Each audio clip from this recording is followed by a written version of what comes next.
Whoever you are, whomever you're with, whenceever you cometh, hello. What follows is a truly feral conversation spanning empathy, science, free will, biases, pets, and charity, and should serve as a severe reminder that your information really should come from experts, not three armchair nobodies with a free afternoon. If you happen to find yourself tired of sophisticated, well-informed, substantive rhetoric from accredited industry professionals, this conversation is definitely going to be an option. And in that way, exemplary.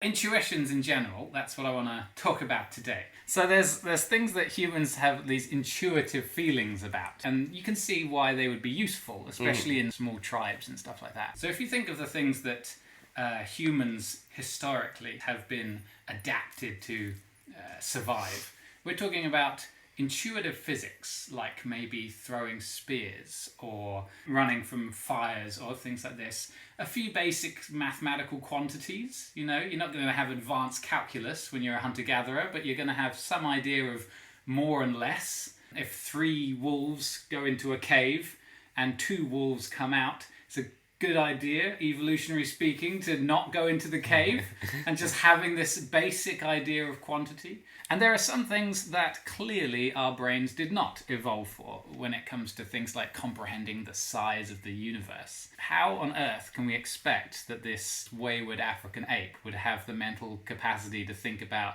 how big the Milky Way galaxy is? It's just, that's not what our brains were for. And similarly, things like atoms, knowing that everything is made of atoms and how molecules interact and stuff like that. Our brains are just totally not equipped to visualize the world on those scales. But we do very well when it comes to, in the middle somewhere, where it comes to, throwing sticks and stones and building a house and talking to each other in small groups, and even on things that take a small human lifespan. So what do you think about then, say certain old civilizations that had a grasp of the lunar calendar, for example? Like the Mayans had a very intricate calendar. I don't know how they did it. But that was going to be my question. Do you know how that came about? Because I'm aware that it exists and that they were very advanced. Yeah. What do you think makes humans different to animals? We'll probably circle back around to that. But to start off with, humans, whether they're Mayans or Romans or Greeks, it doesn't matter. Humans have invented this solar calendar. Yeah. So what is it that makes humans able to do these things? Well, also, I don't necessarily think that certain animals don't also have the ability to, it might not be something where they're like, oh, this is our calendar we've made of what's going on. But I think animals just have a sense of they're more in tune. Yeah, they're in tune to the earth and say what time of year, where fish, birds, different creatures migrate different times of the year, so they do know when things are happening. You can say they intuit when it's time. Yeah. So we are not that. So maybe that is why we have to have a fucking calendar. Because we're it's snowing. It shouldn't be snowing. And then we're oh no, it's fucking winter right now. This is what I mean about our level of consciousness. I feel like it's too high. Animals, all they have is their connection to the earth, right? That's all they've got going on. Whereas we've got all the... we don't know truly what's going on for them internally, but we've got all this stuff tumbling around in our brains that we're just constantly having to try and make sense of things all the time. So it's just, I think that's the difference. Yeah. But we can hold abstract ideas as well. So, we can count the glasses on this table, and we can apply those glasses to the digits on our hands. And we can say 1, 2, 3, 3 glasses, 3 fingers. I can count them now, fingers and toes if you like. But then once you have that abstraction where you can put a quantity of things on the table and convert them to the number of fingers you're counting, that's a huge jump, because now I can count things on my fingers without them being in front of me. And I know what's more and what's less, and I can add and I can subtract. So just that immediate sort of abstract leap from what's actually in front of me, like the wolves in the cave, to what I can conceive of and add and subtract in my head using my fingers. And then I suppose it's another leap to put the numbers on a line, so you don't have to have just 10 fingers. You can actually put things on a line that stretches to infinity. It's an abacus? Yeah, right. Well, so you start off like that. Yeah, exactly. And just to be able to do that, to take real world things and make them abstract, suddenly gives us this incredible tool called mathematics. And you've got all of these other things that humans have developed, not because they're real, but because they're tools that we can use with our brains by making abstract leaps. Do you think having these things, like these tools, has changed our brains throughout evolution? Oof, that's a good question. Changed how? Well, I don't know, I guess it depends if it's all learned behavior, but essentially, like what you're saying is throughout history you can track the progress. Like, as you're growing up, you don't start at hunter-gatherer times. You learn essentially what took thousands of years in history in like 10 years. So you're saying, like, if the three of us now were just to have our minds completely wiped and find ourselves in a jungle, we are obviously never going to invent calculus. Yeah. It's very unlikely that any to do that much in the span of one human life would be fantastic. But you're saying that obviously these things have taken many human lives. Yeah. So maybe that's another one of those things we're talking about. What makes humans special is the idea of passing down generational knowledge, so that you don't just have to start as a blank slate, a fresh start with every new human life. You're born and then you immediately absorb everything that we know so far and then build on that. Yeah. So do you think that when it comes to learning about the universe, whether it's planets or whether it's something very small like atoms and molecules and quantum physics and stuff like that, will we overcome these hurdles using maths and science, or will they always be totally mysterious to us?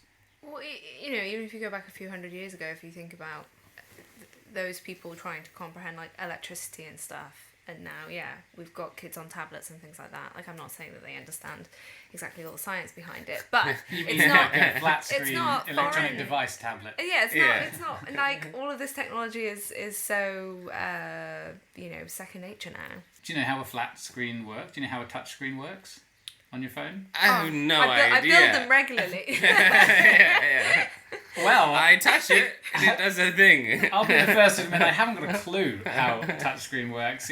I have no idea. So we're using these tools, We like don't you actually say, understand but them. no one really understands them, or rather, the knowledge is out there in the wider human knowledge base, but individuals don't understand how they work. Population are like, wouldn't have a Scooby. Yeah. So the maths might exist to do quantum mechanics and discover new particles and stuff like that, but it's more the intuitions. It's more like our natural feeling. Some people think that they've got a grasp of how atoms work, or how galaxies work, or how things move around the sun, or what's happening in your body. It's the feeling that it makes sense to us. And some things, like you're saying, maths and some scientific concepts, they're just so completely divorced from how human beings have evolved and what we're actually good at, which is looking after ourselves, drawing patterns in small scale, small timeline things, building a mental picture of the world, problem solving when it comes to the sort of things that we're going to interact with on a daily basis. Yeah, but do you think any of it is passed through like evolution, or do you think it's all just from like a learning base? Have you heard of heuristics? So if you don't know the exact answer to something, you can make a guess. And you're going to have some kind of little trick that you're using to make a guess. For example, if you think about words that begin with the letter R, are there more words that begin with the letter R or have R as the third letter in the word? It's very hard. You now have to make a guess. So you're going to use a shortcut. I immediately go to Scrabble and the different values for each letter, but that doesn't actually really help me here because there's still an R in both letters. Help at all. That was just like, I thought you were going to say like a letter that starts with R or a letter that starts with B or something, you know? It's only worth And one, then I go no to matter Scrabble, where and it that is. would be my shortcut, Yeah. but I do not know the answer. I would say to that. more start with R than have R. I was going to just guess the third letter, but I don't know why. I just thought of as many random words as I could, and then was like, where is R showing up? And it was more often in the front. Molly, you are exceptional. That is exactly what I was hoping you did. That's what most people do. Most people go, That's not exceptional. It's extremely average. but because you were able to articulate it, is Right, what made right. it so good. More people would say that there are more letters that start with R than have R as the third letter, because it's much easier to think of words that start with R. Yeah. It's very easy. Like, you can Yeah. just rattle them off. Yeah. You have to sit and think for a little while to come up with words where R is in the third position. And because it's easier to think up examples of words that start with R, most people think there are more. Yeah. And they'd be wrong. There's more out of the that is third not letter. true. Yeah. Well, in English anyway, there's thinking that. something like So I was actually 2.5 times more words have R in the third position. I was than thinking of start. Welsh, so, you know, as a... Yeah. Well, then I am so wrong and happy to be so. And I can't. It's like half the language starts with R, so... I don't know what to tell you. Yeah, so that was a heuristic called availability, how easy things come to mind. And this is why people think air travel is so dangerous, because anytime a plane crashes, it's in the news, and when you choke on food, tends not to make it into the news. Yeah. So people would say, oh, it's more likely that you're going to die in a plane crash than choke on a piece of food. So wrong. Yeah. Like, so wrong. Yeah. But I think it's another thing where I think it's just so unnatural. That's what I was just about to say. Yeah, it's like the fear of snakes or fear of spiders, whatever. It's something like ingrained where you're just not supposed to be flying through the sky. So I it's... feel like I've had it explained to me so many times, because I'm always like, maybe if I hear it this time, I'll fully, you know, just digest it and get it. And I just can't fathom it. Like, it doesn't matter how it's explained to me. I'm like, I don't How get flying it. works. Yeah. Yeah. I'm like, How yeah. flying works. Yeah. Is it aviation? Yeah. Right, well there we go. There's something that human brains are not in, like, we should not have intuitions of aviation. Yeah. It's not something that you can just have a feeling about, you know? Yeah. Which also impressive to... I don't know actually who invented flight. I don't know if it was the Wright brothers. That was they the were- first plane, the first powered flight, I think. Okay. Rather than just a glider. You know, you see those Birdman competitions where people just stick feathers all over themselves Yeah. and jump off a cliff. Oh, why don't we do that anymore? Gosh. But also that I find impressive where it's like someone was like, nah, I'm just gonna fly. You know, it's like... I've got a feeling I can do this. yeah. Like, not so much the bird people where they stick feathers to themselves and jump off a Yeah, cliff. there's Che- Cheers, Molly, for bringing us right back to when should we trust our feelings? yeah.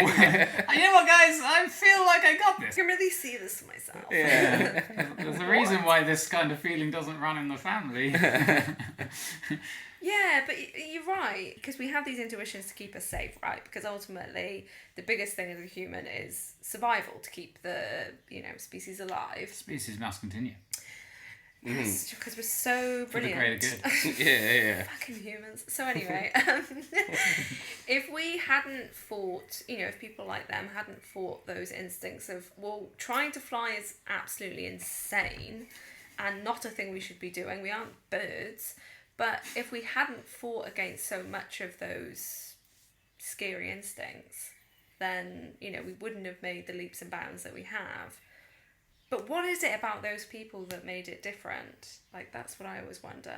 The people that Yeah. actually Yeah, like- rose above their own... Are they just genius narcissists, or, like, are they just, like, special? I don't know. Yeah. I wonder if, like, it would be interesting to do a study on people who are in that line of work, you know, science folk. The science people, you know. Scienticians. You know, like Dexter and whatnot. No, do some kind of study of their, like, their brains, how their brains work, like their personality type. Just really do a full inventory of these people and look at what the difference between them and the general population is, because it's like, are they possessing something that's, you know, less common and can grasp it? Because I feel like if you sat me down in a room for a month and tried to get me to learn this stuff, my brain is just wired different. Like, it just can't absorb. To most humans. Well, I can't do maths, and I feel like it's all so mathy that it'll just never be a thing for me. Yeah, it depends on the science you're doing. Does it? Yeah, well, I think some science is literally like, oh, we have an idea, let's throw some shit at the wall and see if it sticks. There are definitely mathier sciences. Yes, yeah. Yeah. I don't know if what you've just described there is science in the strictest term. It's experiments. I mean, you need a control group for a start. Yeah. Double blind shit throwing. Yeah. Have you ever done a bungee jump or a skydive or something like that? No. I have not, actually. No, because I want to live. No. No, I would, and I see what you're Death was saying. guaranteed. I don't think bungee jumping would be so popular. So I've always wondered that about base jumping. How you can't really practice, you know. This is You can learn, like, theoretically what you're supposed to do. Yeah. You can learn different techniques, I'm sure. You Read a learn, book. like, how you're supposed to, like, position your body. Yeah, that's so right. But at some point, yes, you're going to have to zip into a wingsuit and just go for it. Yeah. They die. These people die because, you know, as soon as something slightly shifts. Have you been to Well, we don't applaud those that die. Slow they clap at best. They do a thing every year. In Napier, they do like a screening of short films of people doing just like amazing adventure type things, you know, and then it cuts and they're like, yeah, and we lost such and such, and you're just like, this is nuts, and you're still doing this. Yeah, the people, like, I can't remember what it's called, where you basically climb up fucking building, like high-rise buildings and stuff. Like free climbing. Without anything, just... Yeah, Parkour. essentially. Yeah, but there's, like, at the top of a building, walking on a beam or something, and I'm like, hell no. I guess there's probably some type of internal debate about intuition, and where you're like, oh, I shouldn't be doing this. And as we're not, like, two-dimensional people, there's some people who will be like, nah, I'm gonna go for the rush. And other people are like, I'm gonna live. I also wonder, you know, when you're at like really high and you get that funny feeling in your body. In terms of altitude, I have to ask. It's like, what? Yes. Clarifying question. Yes. Not under the influence, but up high. You know, and you can see far down below and you get that funny feeling. Like, I get a funny feeling in my legs. Do you get that? Do you get that? But yeah, like, if I go into, like, say, like, the 60th floor of a building or something and I take the elevator up, when I get up there, I feel a little wobbly. Oh, I mean, like, when you're near a ledge or something like that, I get this funny. I could recreate it now. I get this funny feeling in my legs. I'm like, does everyone get that? Yeah. Or is that something that I have trained my brain to feel? Like fear? Bad excitement. But they feel like extremely similar. Yeah. Right. Yeah. Well, that's interesting. What is? I get that too, where it's like, say people walking across a beam very high in the air or whatever, or it could even be like a wide bridge or something, and I'm like, I know if this was on the ground, I could walk across this, no problem. Yeah. But because it's up in the sky, I think I'm going to trip and stumble and fall to my death. Yeah. No. Exactly. Yeah, I feel like it's somewhat like evolutionary. Well, like you learn, it's like, oh, this shit's bad for me. I should not do that again. Well, there's some things that are going to be ingrained in our DNA. Yeah. Like this fear of spiders. But today, in the modern world, there's not a lot of poisonous snakes and spiders and things. What people should have an inherent fear of is, I don't know, traffic. Overloaded plug sockets. These kill more people. Ladders. Ladders are deadly. Oh, yeah, I hate ladders. And yet, I have to people use don't ladders tend all to the time. have a fear, like a phobia of walking up the stairs without holding onto the banister, that they should do to keep them alive in 2023. I do, but it's because my stairs are kind of like a ladder. And I have fallen off that ladder, and it hurt a lot. Really bad If there's a ladder, Yeah. a ladder to fall off, Mike, you've probably fallen off it. Let's be Yeah. But you see, that fear hasn't quite made it into a change in our DNA yet. Ladders are still a bit new. Yeah. So do you find when you're watching these things, you sort of go through those emotions with the person that's walking across the beam between two skyscrapers? Yeah, I get a feeling in my legs. You know, I was going to say, you don't just have to be on that beam. No. Do you still get the same feeling is what I want to know? It's there, but not as intense. But yeah, like I'll watch something and I've turned to people and be like, oh, that made my legs feel funny, you know, just from watching it. Yeah. But it's not the same as if I was like actually there. It's like even just dull. talking about people on the edge of a building makes my palms a little sweaty. Yeah. And I get some type of reaction. So do you think that's quite uniquely human, that idea of empathy, where empathy is when you feel the emotions of someone else? And this could be joy. If you're watching a movie and mother and child are reunited, you feel great. You're like, oh, that's so nice. I'm so happy. Or fear when you're watching a horror movie and someone's being stalked by someone in the shadows and you just think, oh, I'm terrified, I'm hiding. Don't go through that door! Exactly. Yeah. So we feel other people's emotions, and it's not just love and fear, but shame and guilt and embarrassment and pain. You know, we wince. I remember watching that movie A Quiet Place, where the woman stands on a nail that's sticking up out of a floorboard, and it gets right into her foot as she's walking down the stairs. Do you get that, right? Oh, literally just you saying the stepping through the nail. Yeah, I felt like a tingle in my foot. Yeah, you just vomited a little bit. Yeah. Just from talking about it, you get a reaction. So that's human empathy. That's an evolved thing, I reckon. You know, that's something that has kept us safe, right? I think animals experience it maybe to a lesser extent. I don't think they all do. Like elephants, for example, like definitely grieve, but I don't know if that's the same as having empathy. So when my dog was sick, my ex's dog would literally walk as far around him as possible because she was like, he's unwell and I don't want any part of that.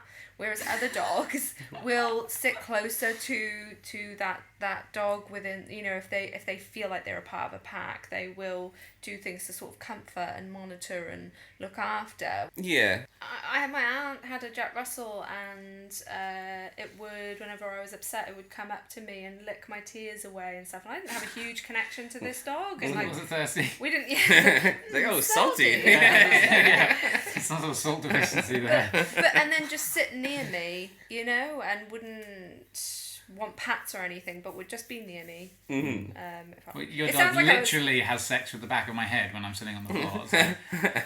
I mean, I don't know how much to read into it. You have a lovely rear head. I'll take it. Yeah.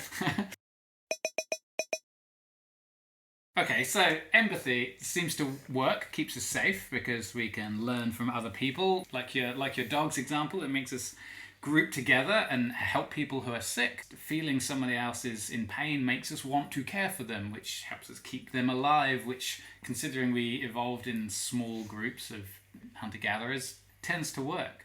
But these morals, moral intuitions, don't necessarily work on those huge scales of hundreds of thousands to millions of people. Mm-hmm. And we can see this when you look at charities and stuff like that. The studies are quite frightening when you look at what people donate. If you've got one little girl who's stuck down a well, people are like, oh, that's terrible, and they're willing to contribute to a fund because there's one person, a single individual with a face, and you feel bad.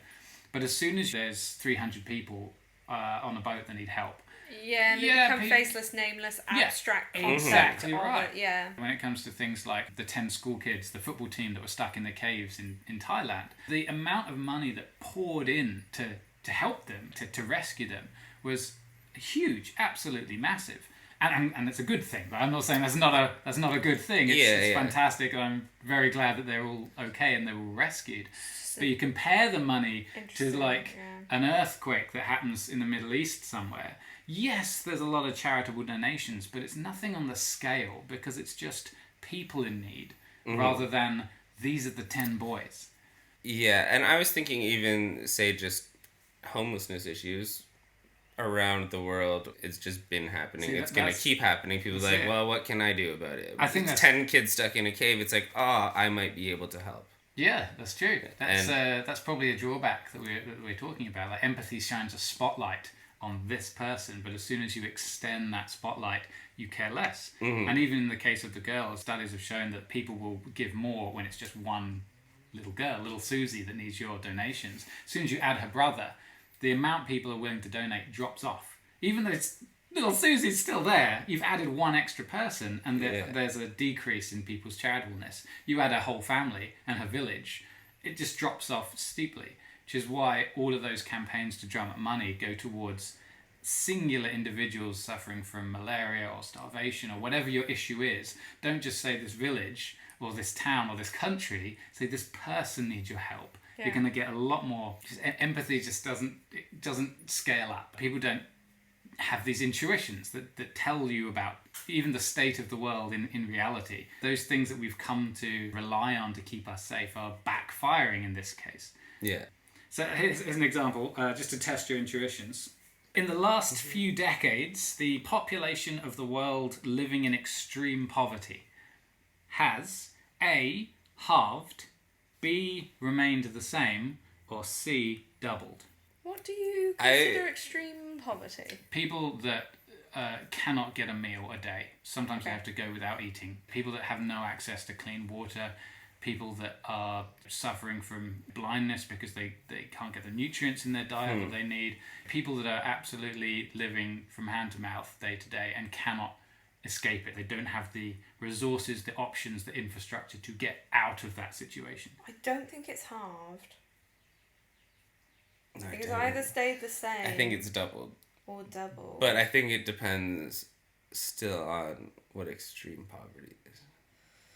We just explained it. No, I know, but I just don't. It's another thing, like, even. It's not an exact question. I'm not putting exact numbers on this. I'm just trying to feel where your intuitions are and whether what you feel is right is actually in line with World Health Organization. That I would think doubled. I think it might have stayed the same only because I think like work is being done, but just as quickly as we're trying to fix things, more stuff is happening. So I feel like maybe it's evened it out, and we're just like not actually progressing, but it's. Yeah.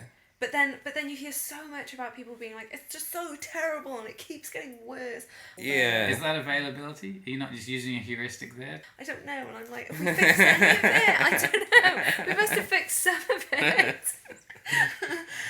Well, you'd hope so. Yeah. Right? Yeah, you'd hope so. Like I could stay this. I'm gonna go stay the same. So then we've got two different answers. Okay. So that's interesting. Yeah. But you probably know much more about it than me. I do not. I have no idea. This is what we're doing. We're testing our intuitions. Yeah. What do you feel like? And I can say you're both wrong. The answer is it's halved. In the last few decades, the proportion of the world's population in extreme poverty has halved. It's halved. Which is against your I was intuitions. more right. There's still millions. Take it, Molly, take it. I just think these things are fascinating because even if you're the nicest, kindest, most wonderful, saintly person, if you have just shocking intuitions, you're not going to be giving either as much or maybe just as effectively. You need statistics, but we've just discussed humans don't work well with numbers. We do well when it's just like, show me a little picture of someone who has some sort of horrible skin affliction and I'll send you money. And that's how humans have evolved. That's what our brains are wired for. It's kind of sad. It's like kind of disappointing, and It's, you know. It's again that like the duality of like having all this consciousness but actually being very basic. All this consciousness, like it's a quantity, like a bag.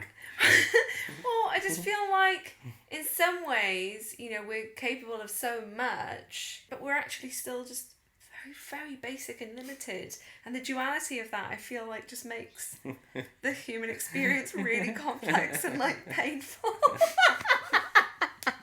And just ridiculous, like you say. Like it's we're ridiculous. You know, we had this intuitive physics, but then Newton came along, or, you know, geniuses like Einstein come along, and suddenly we don't need to rely on our intuitions. We've suddenly now got a mechanism. We've got the mechanics. We've got F equals ma, and we've got these formula that we can use, and suddenly we can build aeroplanes. We don't just have to stick feathers on ourselves and jump off cliffs anymore. We've got tools that we can use. Yeah. In the same way that revolution happened in physics, similar thing happened in chemistry, where people were stirring chemicals together and trying to turn lead into gold. And then some bright spark came up with the periodic table, and it's like, well, now we can work out why, and we can now make predictions, and, you know, now we can make medicines and things because we have a system which you would never intuit. You, me, and Molly sat on a desert island our minds scrubbed. In one lifetime, we're not going to come up with a periodic table. I mean, we'd be doing pretty damn well if we could get that far. Similarly in biology, again, before Darwin, then there was just lots of animals, and people don't know why there are only kangaroos in Australia and nowhere else. People don't know why. There just is. There's just animals. They do the thing. They each have a role to play. But it's only when evolution by natural selection came along that we suddenly go, oh, that makes sense. That's why these animals live here and these animals evolve fast and these have changed not at all over millennia. Do you think we need something like that in psychology? Some Einstein of psychology that comes along and just cracks the human mind and goes, yes, this is why. This is why we do those things. This is why we don't give effectively to charities. This is why our intuitions are crap. And then if we knew more about how we thought, we could overcome those problems more easily.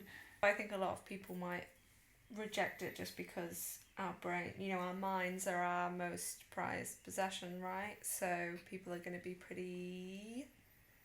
So, yeah, that's really interesting. Uncomfortable. Yes, that's true. So why do you think it is that people get offended when science tells them how they think, but they don't get offended when science tells them what wood is made of? Why is it that research into human minds and human thinking has so much potential to rock the boat? Well, for one, I think people have an image of themselves. So if that, like, whatever is being said about how somebody's mind works is completely right, but it's not what you want it to be, then despite I think... the benefits. Like if we could just unlock the human mind, if we had the periodic table but for human brains and human thinking, we could make advances in morals and decision making, economics, resourcing allocations, public policy, education. Everything would be affected if we could just go to the chart and actually work out how people think. But also I think then you're putting something to be like, oh, this is the definitive right morals to have. Yeah, I was just about to and say, I think that could be a big problem. That's not how we work. Say I'm a psychologist and I've just got $1 million to do some research, and someone asks me, what are you researching? I say, I'm doing research into why mothers love their children.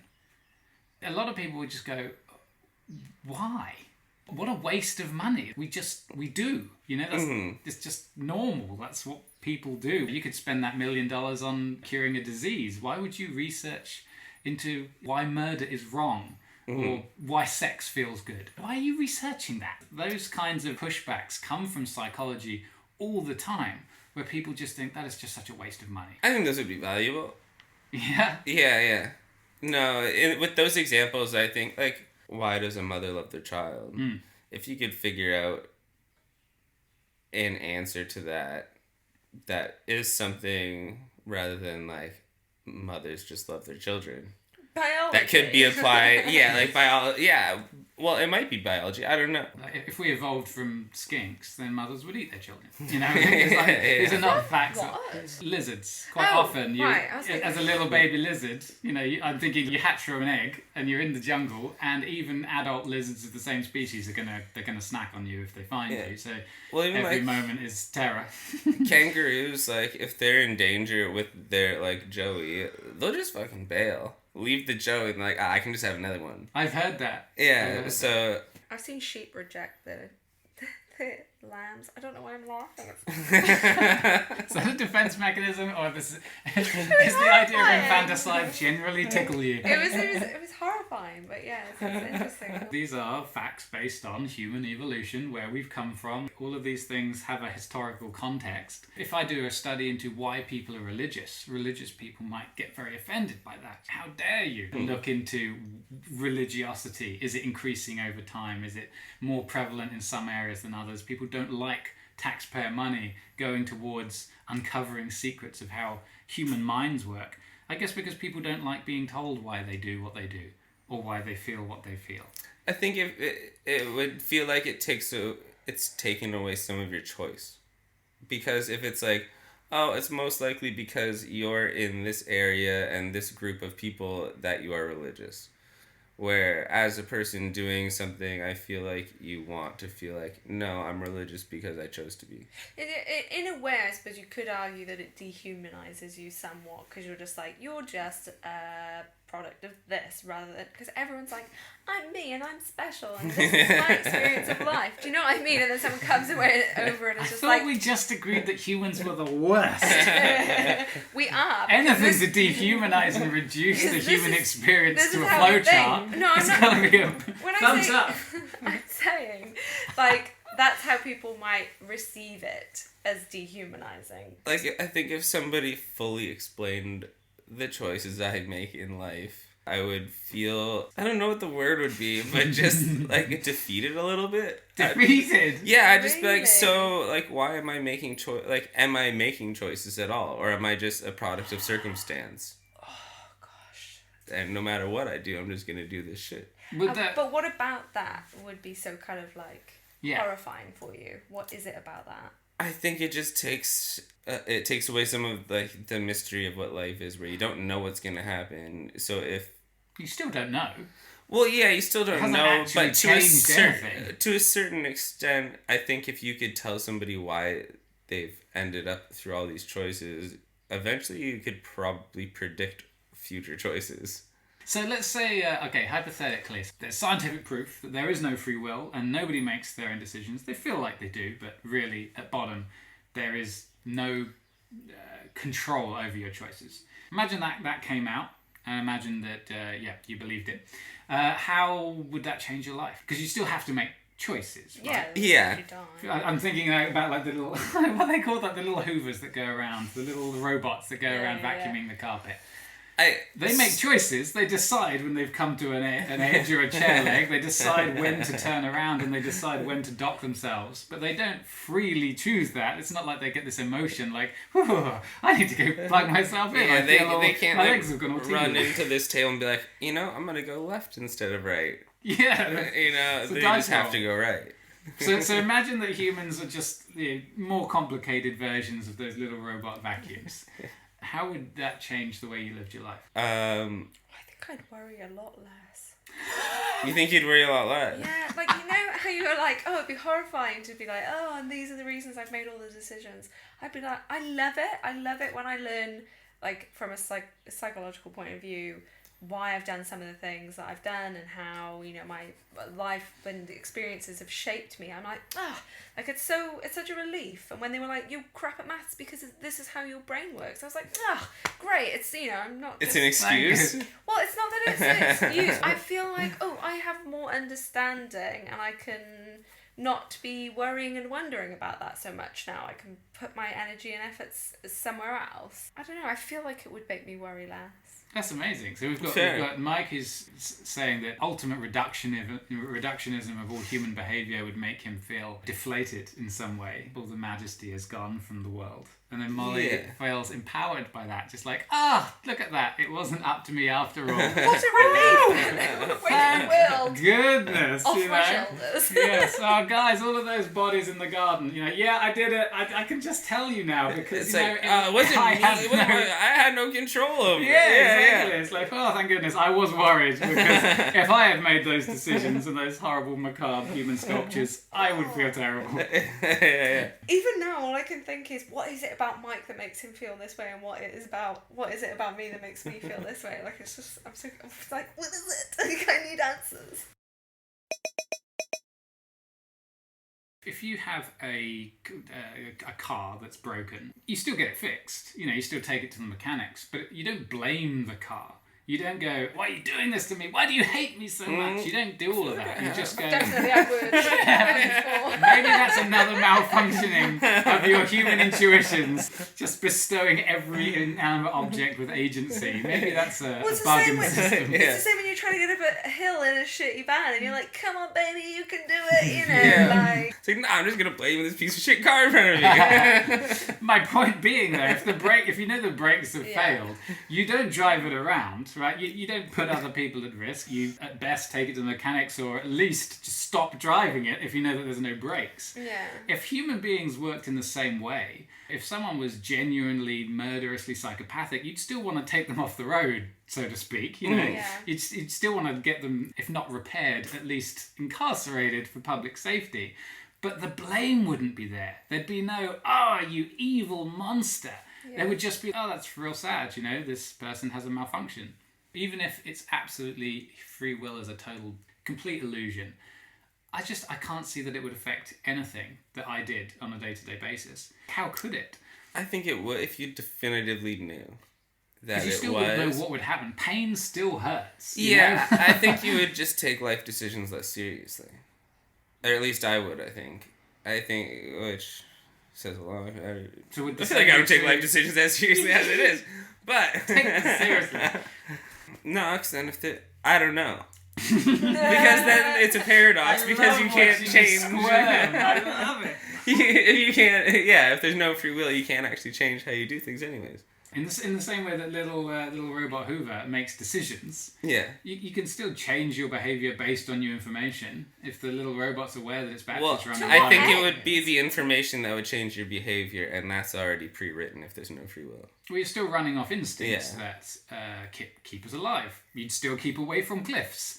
You know, you'd still feel that tingly feeling in your legs. You'd still love your children. Murder would still be wrong and sex would still be fantastic. Having no free will doesn't change anything about the lived experience of being a human. Mm-hmm. It just means that praise for your good deeds and blame for your failures don't rest on your shoulders. Yeah. So I mean, it might change the way like the penal system works. You've worked in prisons and things. Yeah, give us as someone who's worked in rehabilitation, Mollie, what would the lack of free will change about how we treat, let's say, violent offenders? That's a very complicated question. Would we be able to change at all? Well, then... You can still learn. Learning doesn't entail free will. Yeah. Mm-hmm. A chess computer learns. It learns what moves were good, what moves were bad, and then the next time it plays, it uses what it learned in the last few games. This is how AI works. It builds on a knowledge base. I suppose it depends how much... You could still be influenced. Some people would be deterred if they get caught and, you know, there's a 1-year prison sentence. That might be enough for some people. And some people, you know, might have a lifetime prison sentence. And, you know, that still wouldn't deter them.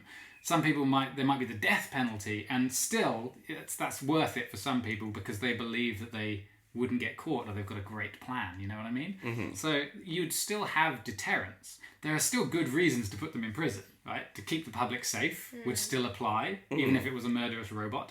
To, to potentially rehabilitate the person, to teach them the errors of their ways, like why this was bad, the consequences of their actions could still be taught, even without free will, in the same way you can train up a chess computer.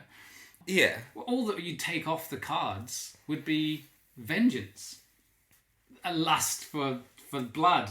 That's the only thing that wouldn't apply anymore. I think it still would, though. You think? Well, yeah. Because, say they didn't have a choice at all in the matter. It was just like, they had to do that, and that was it. I think still, no matter what, whoever is hurt by that is going to find somebody to blame. I think vengeance would still exist. Even if there was no free will, you would still be like, you know, it's like, I blame my car when it breaks down. But you didn't hold it against the car. Fault. You didn't hold a grudge. It doesn't come back from the mechanics and you're like, I'm not talking to you. Yeah. I'm not filling you up with fuel. You know what you've done. But it just wouldn't work. Mollie's dying over there. See, we've lost Mollie. I agree that there is a relationship between the most empathetic people that feel others' emotions to a great extent, and vengeance, like the feeling that you should inflict a punishment on another person. So if someone scores very highly for empathy in a test, and then you say, hey, if this person commits this crime, what should the punishment be? The people that are more likely to inflict the most severe punishments for crimes are also the people that score high for empathy. Possibly, again, because you feel other people's pain, right? Yeah. If you stub your toe or break your leg or, you know, whatever, and I feel that absolutely terribly, then the same is true if I'm wronged. If there's a hit and run, if someone hits a person and then doesn't stop and goes away, and I'm that kind of empathetic person, I know what it feels like, and I'm going to want that inflicted on somebody else. It's all kind of related.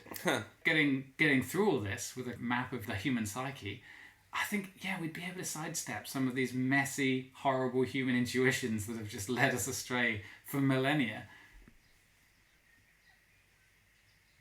Quite possibly. Good.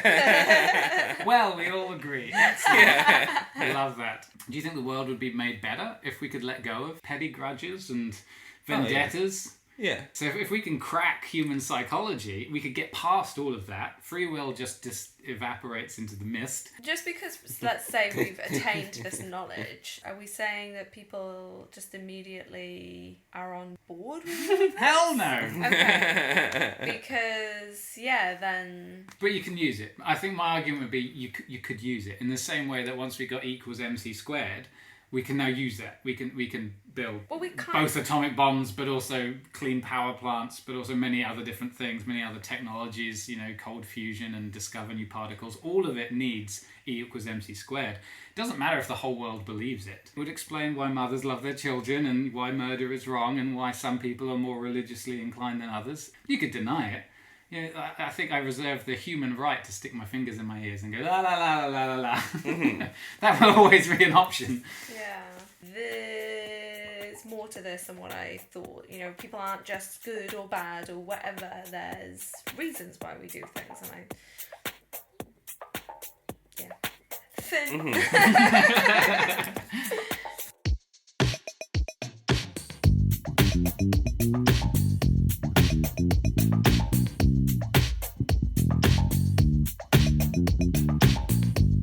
Well, there we are. If you learnt something, great, but I'm not going to get my hopes up. It's just occurred to me that Wiggle Soup has not yet covered logical fallacies, an appreciation of which may just change your life. So that's what we'll talk about next. I say we, I mean me, on my own.